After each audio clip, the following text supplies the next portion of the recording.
الحمد لله رب العالمين والصلاة والسلام على سيد الأنبياء والمرسلين محمد وآله وأصحابه أجمعين ومن تبعهم بإحسان إلى يوم الدين أما بعد قال الله تبارك وتعالى أعوذ بالله من الشيطان الرجيم بسم الله الرحمن الرحيم ومن أظلم ممن منع مساجد الله أن يذكر فيها اسمه وسعى في خرابها أولئك ما كان لهم أن يدخلوها إلا خائفين لهم في الدنيا خزي ولهم في الآخرة عذاب عظيم صدق الله العظيم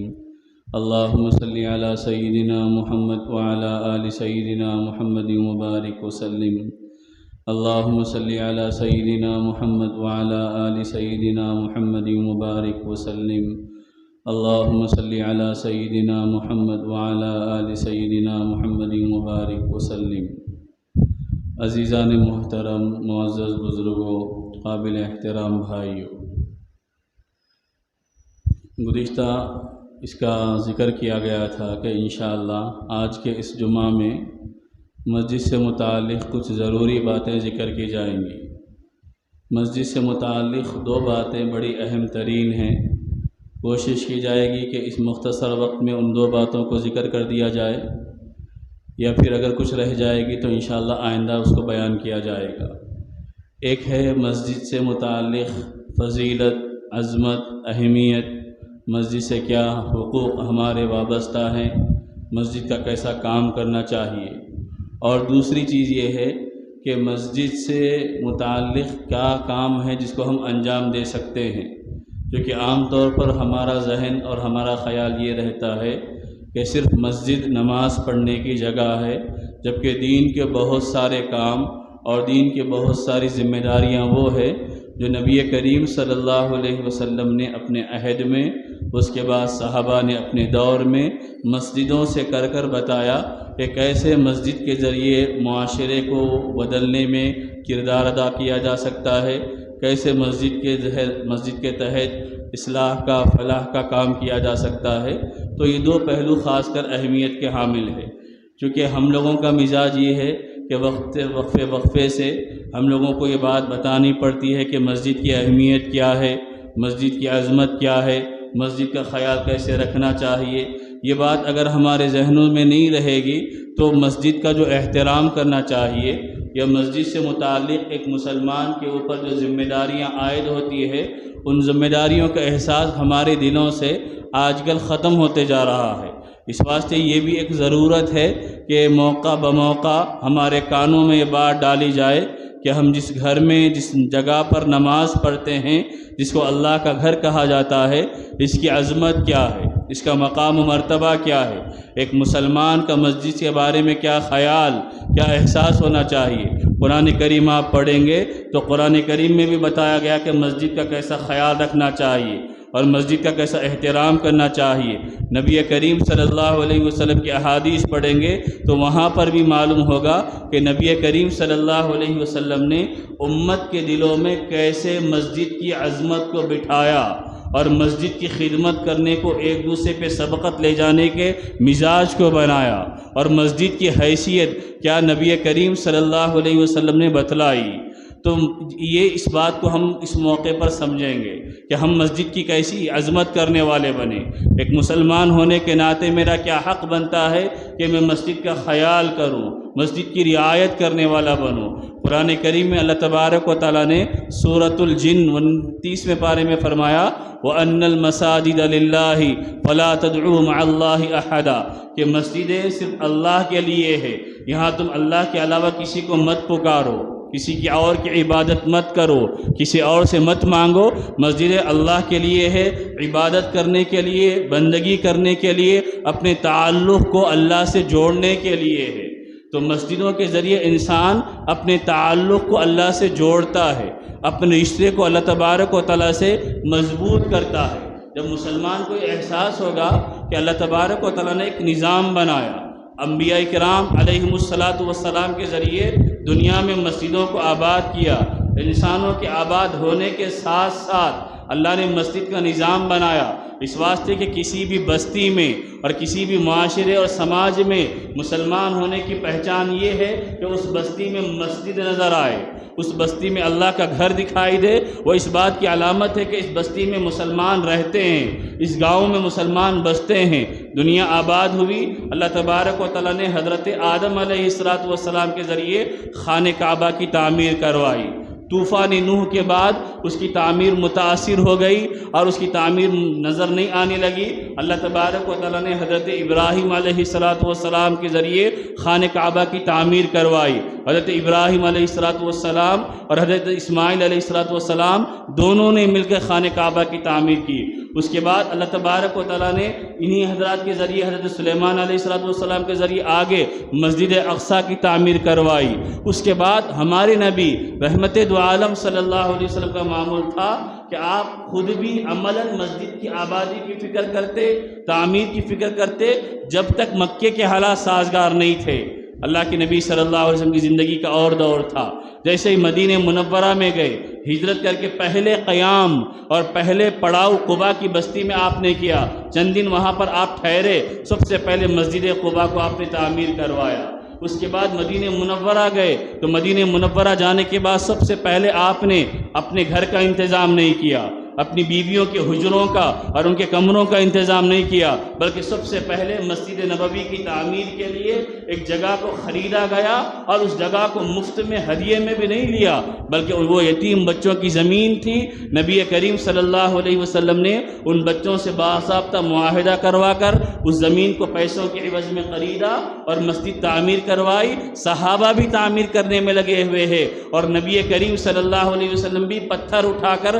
لے جا رہے اور مسجد کی تعمیر میں شریک ہے۔ یہ اس کی اہمیت کو بتایا گیا کہ کسی بھی معاشرے میں، کسی بھی مسلمان سماج میں، کسی بھی مسلمان سوسائٹی میں مسجد رہے گی تو ایمان رہے گا۔ جیسا اسلام پوری اندھیری دنیا میں اللہ کی طرف سے ایک نور ہے، اسلام اللہ کا ایک نور ہے کہ جس کے نتیجے میں انسان کفر کے اندھیرے سے نکل جاتا ہے۔ یہ نور بٹتا ہے اللہ کے گھروں سے۔ اسلام نور ہے، اللہ کا گھر گویا کہ اس نور کا سنٹر ہے، اس نور کا مرکز ہے جہاں سے ایمان والوں کو ایمان کا نور ملتا ہے، اعمال کا نور ملتا ہے، اللہ کے احکام پہ چلنے کی طاقت ملتی ہے، نبی کی شریعت کو پہچاننے کا جذبہ ملتا ہے۔ تو اتنی گہرائی کے ساتھ، اتنی تسلسل کی تاریخ کے ساتھ مسلمانوں کو مسجد سے جوڑ کر بتایا، اور یہ بتایا کہ یہ عام لوگ دنیا میں کام مسجد کا نہیں کرتے تھے، بلکہ دنیا میں اللہ کے سب سے زیادہ چہیتے، منتخب، لاڈلے بندے مسجدوں کا کام کیا کرتے تھے۔ اور آپ کو معلوم ہونا چاہیے کہ مسجد کا کام کرنے کے بعد مسجد کے ذمہ دار کی کیا فکر ہونی چاہیے، کیا جذبہ ہونا چاہیے، کیا خیال ہونا چاہیے۔ قرآن کریم میں اللہ نے حضرت ابراہیم اور اسماعیل کی اس دعا کے اندر 4 باتوں کو نقل فرمایا ہے۔ جب حضرت ابراہیم علیہ السلام اور حضرت اسماعیل علیہ السلام خانہ کعبہ کی تعمیر سے فارغ ہو گئے، وَإِذْ يَرْفَعُ إِبْرَاهِيمُ الْقَوَاعِدَ مِنَ الْبَيْتِ وَإِسْمَاعِيلُ، جب باپ اور بیٹے دونوں مل کر اللہ کے گھر کی بنیادوں کو اٹھا دیا، خانہ کعبہ کو بنا دیا، اس وقت حضرت ابراہیم علیہ السلام نے دعا مانگی تھی۔ علماء نے فرمایا یہی ہر مسلمان اور خاص کر مسجد کے ہر ذمہ دار کی فکر ہونی چاہیے، جو حضرت ابراہیم علیہ السلام نے اس وقت دعا کے ذریعے اللہ سے مانگ کر قیامت تک ایمان والوں کو بتا دیا کہ تمہارا کام یہ نہیں ہے کہ تم مسجد کے صدر بن گئے اور جو یہ سمجھ رہے کہ پیسے کی بنیاد پر، عہدے کی بنیاد پر، منصب کی بنیاد پر، طاقت کی بنیاد پر، تعلقات کی بنیاد پر میں مسجد کا ذمہ دار بن جاؤں گا، بلکہ اللہ نے حضرت ابراہیم سے ان کے ذریعے بتایا کہ تمہاری فکر کیا ہونی چاہیے۔ حضرت ابراہیم نے فرمایا ربنا تقبل منا انک انت السمیع العلیم، سب سے پہلے دعا مانگی کہ اے اللہ آپ نے حکم دیا تھا اس ویرانے میں، اس غیر آباد بستی میں، اس بالکل بیابان صحرا اور جنگل میں آپ کے گھر کو بناؤں، میں نے تعمیر کر دیا، اب میں آپ سے دعا کرتا ہوں کہ میری اس خدمت کو آپ قبول کر لیجئے، اگر آپ قبول نہیں کریں گے تو بڑے سے بڑی خدمت بھی میرے منہ پہ مار دی جائے گی، بڑے سے بڑی خدمت بھی اکارت چلے جائیں گی، اس لیے سب سے پہلے دین کا کام کر رہے آپ، مسجد کا کام کر رہے آپ، تنظیم کا کام کر رہے آپ، تحریک کا کام کر رہے آپ، جماعت کا کام کر رہے آپ، کسی بھی طرح کا دین کا کام کر رہے، پہلی فکر یہ ہونی چاہیے کہ میری خدمت اللہ کے پاس قبول ہو جائے، میں لوگوں کو دکھاوے کے واسطے کام نہیں کروں گا، لوگوں کی تعریفیں سننے کے واسطے کام نہیں کروں گا، میں اس لیے کام کروں گا کہ میرا اللہ راضی ہو جائے، میں اس لیے خدمت کروں گا کہ میں اللہ کے یہاں خوشنودی حاصل کرنے والا بنوں، میں اس لیے خدمت کروں گا تاکہ اللہ تبارک و تعالیٰ کل مجھے اس خدمت کی بنیاد پر اپنی رضا سے نوازے، اپنے اجر سے نوازے، اپنے ثواب سے نوازے۔ تو پہلی دعا حضرت ابراہیم نے جو مانگی اس کا حصہ تھا ربنا تقبل منا، کہ اے اللہ ہماری اس خدمت کو آپ قبول کر لیجیے۔ اب میرے بزرگوں، میرے بھائیوں، ہم میں سے ہر فرد ذمہ دار ہے کہ ہم کس لیے مسجد کی خدمت کرنا چاہتے ہیں؟ کیا تعریف سننے کے لیے؟ کیا اپنے آپ کو بتانے کے لیے؟ کیا اپنی حیثیت جتانے کے لیے؟ نہیں، اس لیے نہیں، ہم اس لیے مسجد سے اپنے تعلق کو جوڑتے ہیں تاکہ اللہ ہماری خدمت کو قبول کر دے۔ یہ اللہ بندوں کو توفیق دیتا ہے، جس کو چاہتا ہے اللہ توفیق دیتا ہے، اور مسجد کی خدمت کرنے والے اللہ کے نزدیک محترم ہوتے ہیں، لیکن ان حقوق کو ادا کرنے والے بنے، ان ذمہ داریوں کو نبھانے والے بنے۔ دوسرا حصہ دعا کا یہ ہے ربنا ارینا مناسکنا وتب علینا، کہ اے اللہ ہمیں آپ کی اطاعت کرنے والا بنا دیجئے،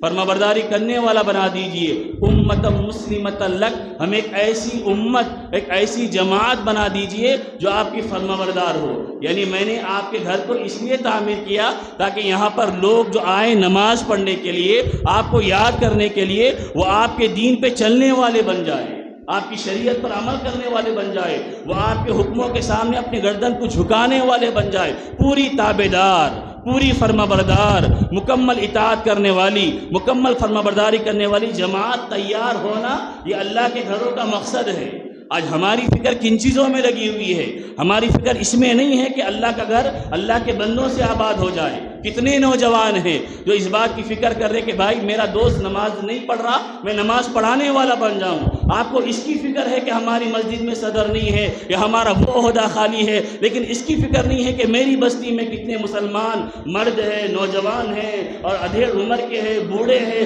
جو خواہ کے گھروں میں بیٹھے ہوئے نماز نہیں پڑھ رہے۔ کیسے میری فکر آ جائے کہ میں ان کو نماز کو بلانے والا بنوں، وہ میری فکر سے، میری محنت سے، میری کوشش سے نماز کو آنے والے بن جائے، مسجدوں کو آباد کرنے والے بن جائے۔ میرے بزرگوں، میرے بھائیوں، ایک ایمان والے کا تعلق سب سے پہلے یہ ہے کہ ہم مسجد کو ظاہری اعتبار سے، باطنی اعتبار سے آباد کرنے والے بنے۔ مسجد عالیشان عمارت کا نام نہیں ہے، مسجد تو چھپر بھی تھا۔ اللہ کے نبی کے زمانے کی مسجدیں اتنی پختہ نہیں تھی، اور آج بھی کتنے دیہات، کتنے گاؤں، کتنے قصبات، کتنے غریب بستیاں ایسی ہیں جہاں عالیشان مسجد نہیں ہے، لیکن وہاں پکے مسلمان ہیں، جہاں نماز پڑھنے کا جذبہ، نماز کو قائم کرنے کی فکر۔ اسی لیے علامہ اقبال نے کہا تھا کہ مسجد تو بنا دی شب بھر میں ایمان کی حرارت والوں نے، من اپنا پرانا پاپی ہے برسوں میں نمازی بن نہ سکا۔ ہم بڑے بڑے نعرے لگاتے ہیں، بڑے بڑے دعوے کرتے ہیں مسجد سے تعلق سے، لیکن کبھی ہم یہ نہیں سوچتے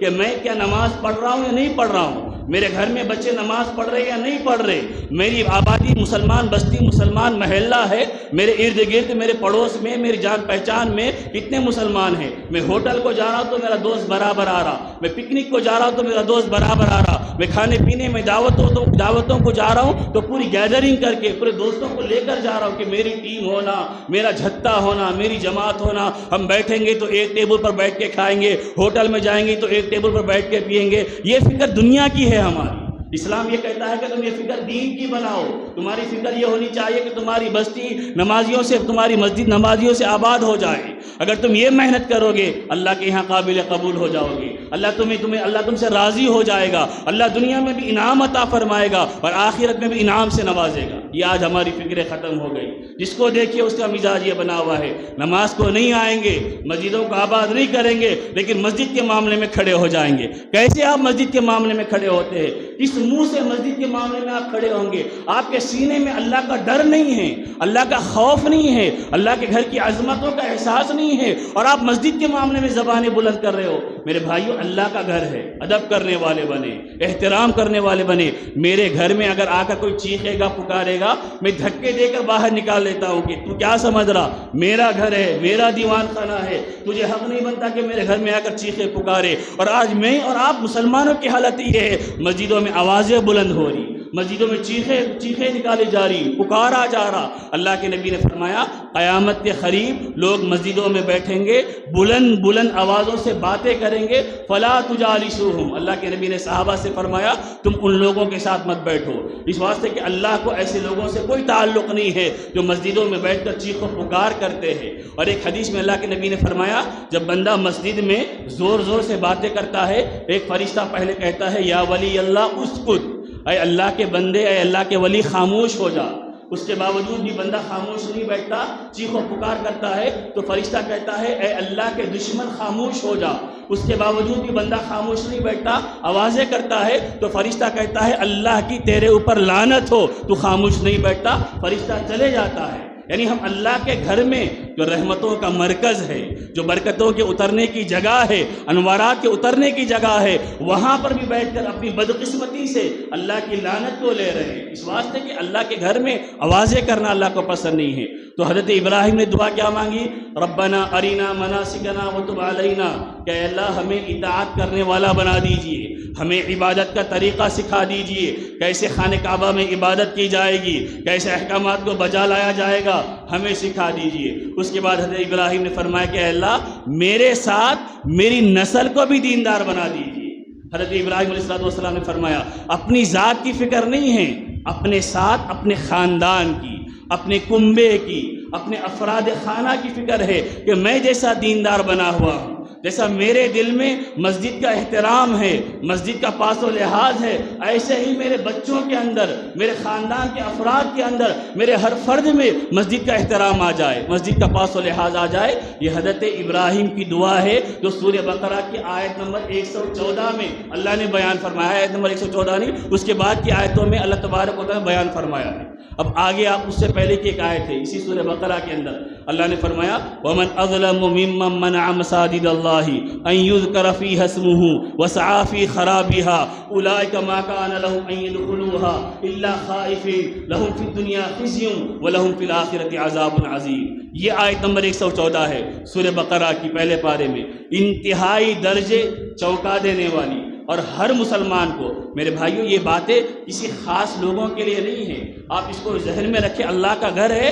ہر مسلمان کی ذمہ داری ہے اللہ کے گھر کا احترام کرنا، اور قرآن سب کے لیے ہے، قیامت تک کے لیے ہے۔ جہاں کمی بیشی آتی جائے گی قرآن رہنمائی کرے گا کہ مسلمانوں اس قرآن کے ذریعے اپنی کمیوں کو دور کرو۔ اللہ کے ارشاد، اللہ کے نبی کے فرامین رہنمائی کریں گے کہ مسلمانوں اپنی خرابیوں کو، اپنی کوتاہیوں کو ارشادات کے ذریعے دور کرو۔ انسان ہے، کمیاں آ جاتی ہے، کوتاہیاں آ جاتی ہے، اس کمیوں کو کیسے دور کریں گے؟ جب ہمارا تعلق مسجدوں سے ہوگا تو کمیاں دور ہوں گی۔ جب ہم مسجدوں میں آئیں گے، بیانات سنیں گے، دین کو سنیں گے، اللہ کے نبی کے ارشادات کو سنیں گے تو زندگی سمجھ میں آئے گی۔ زندگی وقتی طور پر چیخ و پکار کا نام نہیں ہے، زندگی اس کا نام نہیں ہے کہ آپ کیا کر رہے، باہر ناچ رہے، کھا رہے، پی رہے اور رات ہو گئی سو رہے، صبح اٹھ رہے پھر اپنے کام میں لگ جا رہے۔ زندگی اس کا نام نہیں ہے۔ زندگی نام ہے اپنے آپ کو اللہ کے حوالے کر کے جینے کا۔ مرنا تو سب کو ہے، ہم سے پہلے بھی لوگ مر گئے، ہم بھی مر جائیں گے، ہم ہمیشہ رہنے کے لیے نہیں آئے ہیں۔ میرے اور آپ کے کارنامے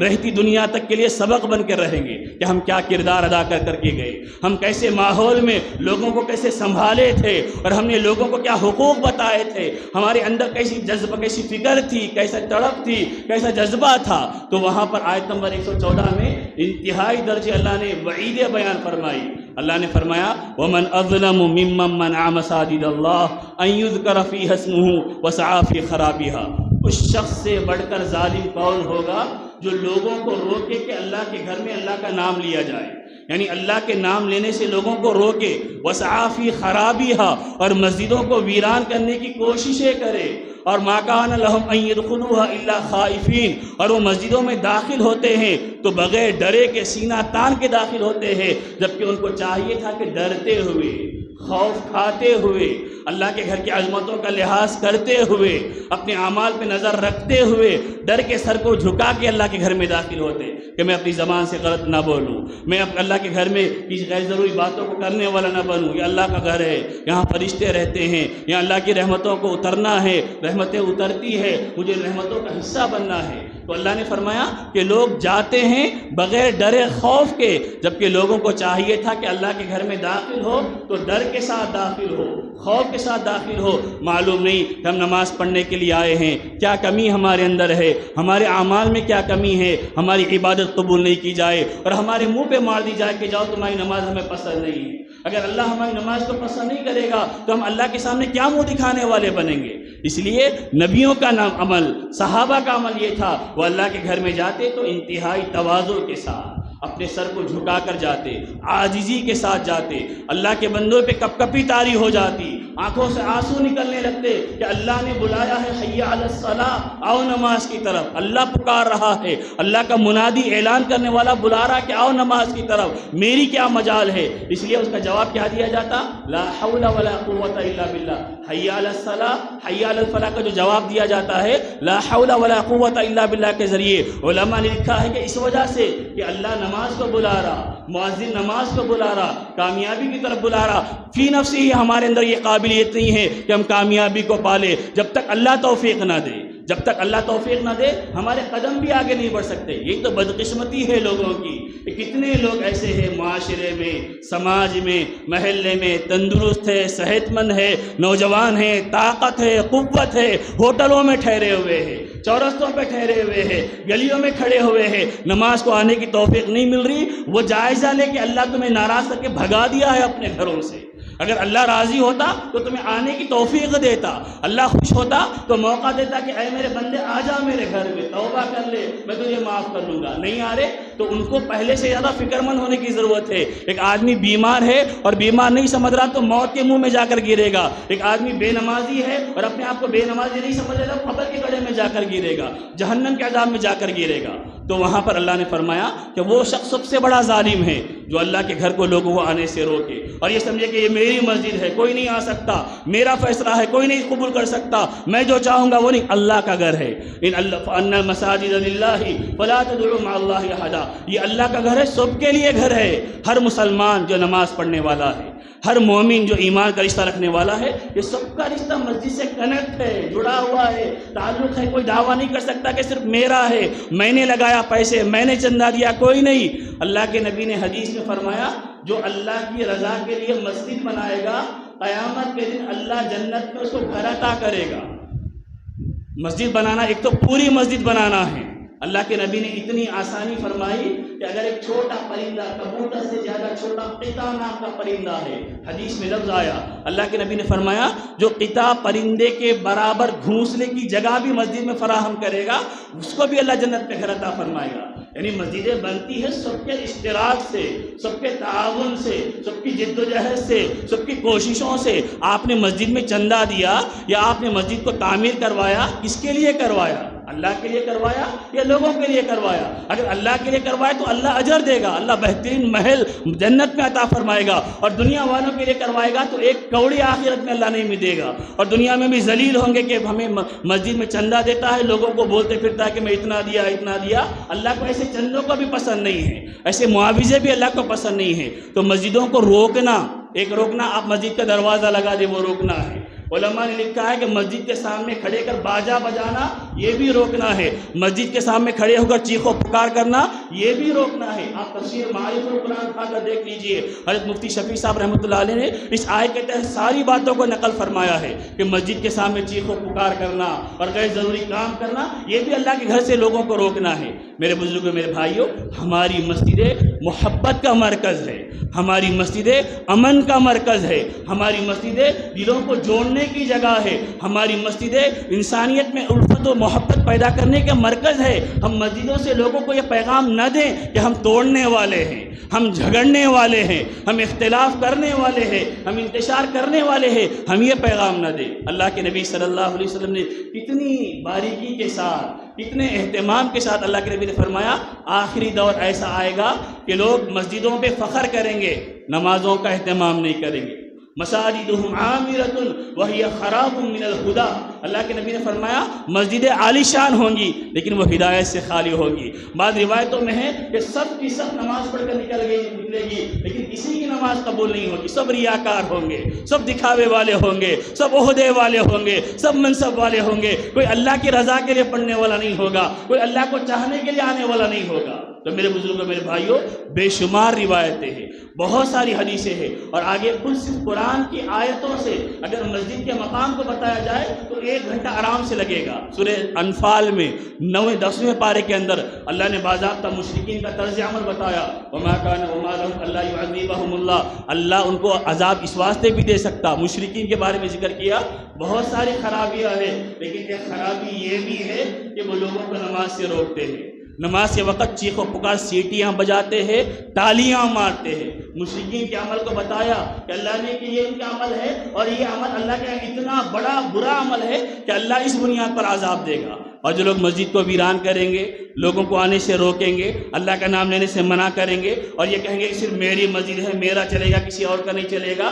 تو اللہ نے فرمایا لہم فی الدنیا خزی ولہم فی الآخرۃ عذاب عظیم، ایسے لوگوں کو دنیا میں بھی ذلت ملے گی اور آخرت میں بھی بہت بڑا عذاب مل کر رہے گا۔ تو میرے بزرگوں میرے بھائیوں 2 حصے ہیں، یہ مسجدوں کے بارے میں 2 حصے ہیں۔ پہلا حصہ آج آپ کے سامنے ذکر کیا گیا کہ ایک مسجد سے مسلمان کا تعلق کیا ہونا چاہیے۔ جیسے دل ہمارے سینے میں، ہمارے جسم میں دل دھڑک رہا ہے، ویسے مسجدوں کے بارے میں ہمارے فکر ایسی ہونی چاہیے کہ اے اللہ مجھے آپ ذریعہ بنا دیجئے، میں اپنی مسجد کو مسلمانوں کے ذریعے بھرنے والا بنوں۔ میرا محلہ بے نمازی ہے، میرے نوجوان بے نمازی ہے، میرے مرد بے نمازی ہے، میری گلیوں میں خواہ مخواہ کے لوگ کھڑے ہوئے ہیں، نماز کے لیے نہیں آ رہے، آپ ان نوجوانوں کو لے کر آئیے۔ میرے نوجوان بھائیوں، آپ اس کی فکر کیجئے کہ میرے ساتھی نماز کیوں نہیں پڑھ رہے۔ آپ ہوٹل کو لے جا کر چائے نہیں پلائیں گے کہ آپ کی دوستی نہیں ٹوٹے گی، لیکن آپ اپنے دوست کو نماز پڑھائیں گے، یہ دوستی دنیا میں بھی باقی رہے گی، یہ دوستی آخرت میں بھی باقی رہے گی، اللہ اسی دوستی کے ساتھ جنت میں بھی داخل کرے گا۔ تو اس کو سمجھنے کی ضرورت ہے، فکر کرنے کی ضرورت ہے۔ ہر بندہ اس بات کا خیال کرے میری طرف سے جھگڑا نہ ہو، میری طرف سے انتشار نہ ہو، اگر ظلم ہو رہا، زیادتی ہو رہا، اللہ کے لیے معاف فرما دے۔ ایک حدیث میں اللہ کے نبی نے فرمایا اگر کوئی حق پر ہوتے ہوئے بھی جھگڑے سے بچنے کے لیے معاف کر دے گا، جنت میں اللہ کے نبی نے فرمایا کہ میں ذمہ دار ہوں، جنت میں اس کو گھر دلا کر رہوں گا۔ اتنی پیاری پیاری باتیں میرے اور آپ کے آقا سردار سیدنا محمد رسول اللہ صلی اللہ علیہ وسلم نے بیان فرمائی۔ آج ہمارا معاشرہ چونکہ مسجدوں سے تعلق نہیں رکھنے کے نتیجے میں ان ساری باتوں سے بے خبر ہے، بس ہمارے ذہنوں میں دنیا کی چند چیزیں ہیں۔ میرے بھائیو، کون دنیا سے عہدے لے کر گیا، کون دنیا سے جائیدادیں لے کر گیا؟ قارون زمین میں اپنے خزانوں کے ساتھ دھسا دیا گیا، فرعون جس کو اپنی سلطنت پر ناز تھا اسی پانی میں ڈوب کر مر گیا۔ آپ دنیا میں کبھی دیکھے ہیں کہ ہمارے علاقے کا مالدار مرنے والا وہ اپنے قبر میں کاغذات گھر کے زمینوں کو لے کر مرا ہو، یا بینک کا بیلنس اس کے لے جا کر قبر میں دفن کر دیا گیا ہو؟ خالی ہاتھ دنیا سے انسان دنیا میں آیا، خالی ہاتھ دنیا سے انسان جائے گا۔ کامیابی جو ہوگی وہ اللہ کی اطاعت میں، نبی کی فرمانبرداری میں، نبی کے طریقوں میں، یہ ہماری پہچان ہونا چاہیے، یہ ہمارا مزاج ہونا چاہیے۔ باقی مسجد کا ایک دوسرا کام ہے کہ ہماری مسجد نماز کے ساتھ معاشرے کی اصلاح کے لیے، سماج کی بہتری کے لیے مسجد کے تحت کیا کیا کام انجام دیے جا سکتے ہیں جو اس وقت ضرورت ہے۔ حالات اس بات کا تقاضا کر رہے کہ ہماری مسجد پورے مسلمانوں کا مرکز اور سنٹر بنے، ایک محلے کی مسجد پورے محلے کو کور کرنے والی بنے، تو کیا طریقہ کار ہوگا؟ نبی کے عہد میں، نبی کے مبارک دور میں کیسا مسجد نبوی کو سنٹر بنا کر اللہ کے نبی نے خدمات انجام دی تھی، انشاءاللہ آئندہ جمعہ آپ کے سامنے ذکر کیا جائے گا۔ آپ حضرات سے یہ بھی گزارش ہے کہ آئندہ بھی آپ اہتمام سے شریک ہو، تاکہ ہم کو معلوم ہو کہ مسجد کی خدمات کتنی بڑی ہے، کتنی عظیم ہے، کتنی پھیلی ہوئی ہے، اور اتنی خدمات کرنے کا میں اہل بن سکتا ہوں یا نہیں بن سکتا ہوں۔ دعا فرمائے کہ اللہ تبارک و تعالیٰ صحیح علم صحیح عمل کی توفیق عطا فرمائے۔ وآخر دعوانا ان الحمد للہ رب العالمین۔